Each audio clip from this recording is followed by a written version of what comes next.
Absolutely delighted now to be joined by Dr. Enric Carreras. Dr. Carreras, welcome. Thank you. Thank you very much indeed for joining us. I know you've been responsible for the Spanish bone marrow donors program.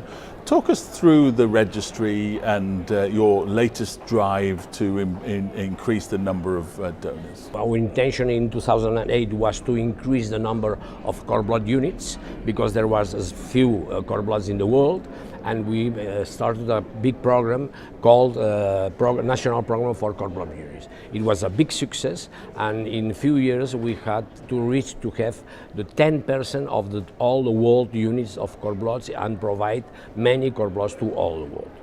But after that, the distribution of cord bloods decreased, probably due to the development of the haploidentical transplant.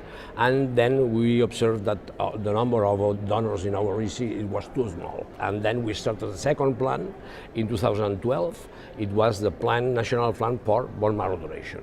It has been another big success, incredible, because we have increased the number. For example, the last year we recruited more than 100,000 donors in one single year. How have you gone about achieving such success? What have you done that made this happen? You know, it depends. If it seems the unrelated transplant works and we improve as we are improving and probably applying to the unrelated transplant the same methodology that we are applying in haploidentical transplant that has been changed in our philosophy of the transplant, the impact of the unrelated donors could increase even more, because remember that up to date, due to the genetical distribution, every patient, the possibility of having an HLA identical sibling is only 25%. The other 75% has not a family donor. Then we need to find a donor among the registry, or we have today, but is today in analysis, or among other relatives non-HLA identical is the haploidentical transplant. Then at this moment we are analyzing both possibilities, and the most important thing is to wait for the results comparing these two forms, because we don't know sure which will be the best solution for our patient in the future. What can other countries learn from Spain and your experience? In the last year we have been visited in our registry in Barcelona for 3 countries from South America interested in creating their own registry. We are very happy to help them, but the reality is very difficult.